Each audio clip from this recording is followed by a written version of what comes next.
All right, well, we got to talk about the Nintendo Switch 2 and the pre-orders, which are basically all sold out, and I guess we shouldn't be surprised. In fact, Japan's numbers kind of indicated that this was going to happen. We're going to talk about all of that and some more. Before we do gameplay today as Fumes, you can see up on your screen here that this is like a customization screen. You got a bunch of different weapons, a bunch of different chassis, and body types, and the whole 9 yards, and there's going to be more in the full game. You can see that there's like a lot of stuff on the left there that's not in demo, so there's a lot coming down the pike. So definitely check this out. Free demo out there on Steam. Again, link in the description. So let's just jump right in to the Nintendo Switch 2. So the first article here comes from Yahoo Tech. Best place I could find a decent article to just kind of start our journey out. Nintendo Switch 2 pre-orders sold out at most retailers, including GameStop, Walmart, Target, and Best Buy, and others. GameStop was down for some who tried to pre-order today. So just real quick here, Nintendo Switch pre-orders are now officially open in North America after what felt like a long delay after the original April 9th pre-order date. Nintendo finally opened up pre-orders in the United States and Canada on April 24th. The console will be widely available on June 5th, but if you signed up ahead of time on Nintendo's site, you should have received an email that will give you access to place your order via Nintendo. If you didn't get an email when you registered your interest with Nintendo, you're not alone. The company updated its pre-order page to say that some may not receive their pre-order email until after the June 5th launch date. So basically there is a big screw up there. And elsewhere across the internet, participating third-party retailers also opened up Switch pre-orders. Switch 2 pre-orders, stores including GameStop, Walmart, Best Buy, Target, and others are both selling the $450 console and the $500 Mario Kart World Bundle. But as of right now, most retailers have sold out of their stock. So if you wanted a Nintendo Switch 2, you are basically out of luck in North America for the time being until launch day. And then you can probably get in the queue and wait it out, I guess, or, try your best online to get one either via like Amazon or Walmart or what have you. But regardless of that, this is a very strong opening for the Switch 2. And so contrary to the fact that a lot of people were griping about the price, apparently the price was right. They sold out of all of their pre-orders in a fraction of the time of the original Switch, in fact, to get to this level.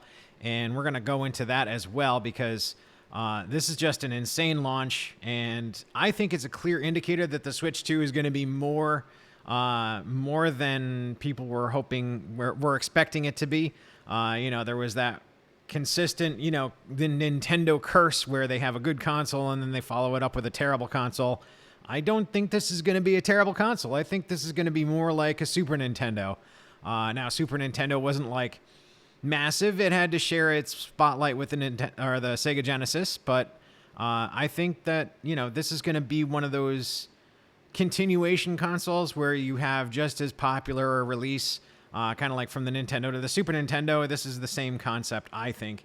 Especially considering its backwards compatibility with the Nintendo Switch. I think this is a good start for Nintendo, and, they're going to do very well, I suspect. So with that said, let's back it up with some cold, hard facts. So the first thing we're going to talk about is this article from IGN. Nintendo says 2.2 million people applied to the pre-order a Switch on the My Nintendo store in Japan alone, and warns a significant number of customers will miss out. So basically just saying that, there was a significant number of people in Japan, and that was apparently a My Nintendo Store lottery sale announced tomorrow, April 24th. Nintendo has so far not issued a similar warning to customers in the West. So those who miss out will be carried over to the second lottery sale, but even here, Nintendo can't guarantee a pre-order. We deeply apologize for not being able to meet your expectations despite our prior preparations for Akawa said.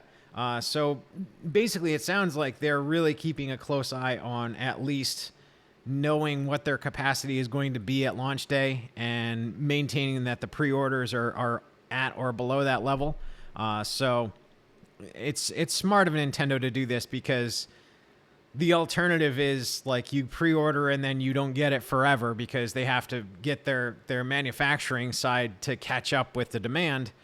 So I think this is a smart way to approach it, even though, they outstrip their capacity, right away, basically. But yeah, that 2.2 million number is very important. So we're just going to go on the assumption that Japan and this is being very generous, but all of Japan is 2.2 million. So we're eliminating retail. This is just the Nintendo Store pre-orders. But if you look at that 2.2 million, and that was, within the first batch of pre-orders. I mean, we're not even talking the first month.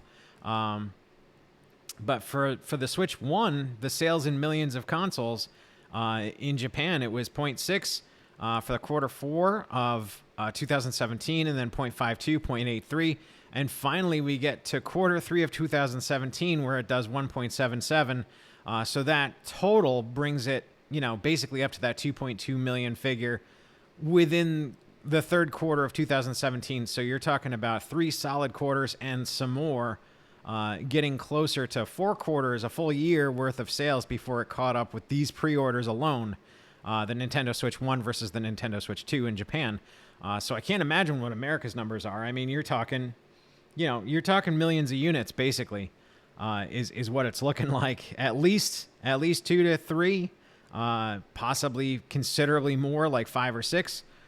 So yeah, it's doing really good numbers, and it's going to be a very popular console. And I think the price was probably a hindrance, but given their manufacturing capacity, I guess they can get away with it because, they've already satisfied every console that they're going to manufacture between now and launch day, with these pre-orders. So raising the price didn't have any effect whatsoever on that. People are still willing to pay $450 for a portable console. Now, in looking back at it, I don't know. It's hard to get a judgment call on this, but it seems underpowered for a $450 console, considering that the Steam Deck is about as powerful. It's pretty close, hardware-wise, to the Switch 2, and that was launch day 400, and that's we're talking Steam Deck is getting a little long in the tooth. They're, from what I understand, about halfway through their console cycle, if not a little more, before we get the Steam Deck 2. So it is getting into it, and I don't know. It's just a matter of perspective, I guess. But if people are willing to pay, and if people are willing to pay $80 for a game, which it seems like they're willing to, then Nintendo is going to keep raking in the dough.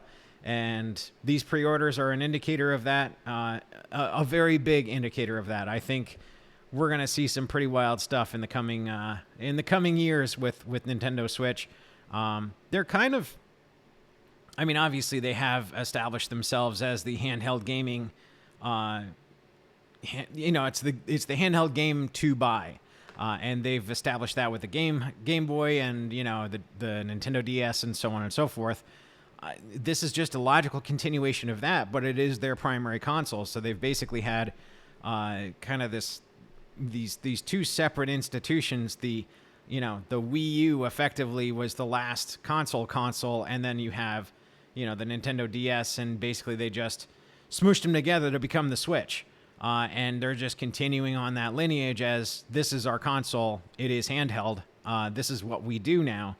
And I think that's a smart move to make for Nintendo because they are the premier handheld console. I mean, nobody really thinks about other handhelds. I mean, there's the nostalgic, the nostalgic dreaminess of the PSP and even the PS Vita to a certain degree. And then obviously the old Sega handhelds. I mean, but in recent years, the only other thing out there really is effectively PC handhelds, which Xbox is kind of tapping into. Microsoft is kind of tapping into that with Xbox, but really they're just PC handhelds. They're mainly they're linked to a main store, for example, Steam, or sometimes the Xbox Live store, but overall, there's nothing that keeps you from not using other stores. I mean, Steam Deck, you can get GOG's Mini Galaxy on there and download and play your GOG games. You can't do anything with Epic because Epic is Epic. You can't do anything with Xbox yet, but I don't know. I mean, I think you're going to get to a point now where SteamOS is going to have an Xbox client, and I suspect that Epic is going to have to jump on board somehow, some way. if they intend to continue on. They seem to be kind of tailing off on their marketplace. There's not a lot of news going through that avenue like there was years ago. So I don't know. It seems like everything is concentrating around like Nintendo and Steam, and as far as handhelds go, and then a little bit of Xbox. We'll see if Xbox and Sony, Microsoft and Sony jump into this, but I think Nintendo is the clear winner in the handheld market. So, it's going to be interesting to see, and I guess I'm going to have to think about porting my games to Nintendo Switch 2, so I might end up with one of these things. Anyway, that's what I got for you guys. Hope you enjoyed this video. If you like these kind of things, subscribe to the channel, and I will talk to you guys later.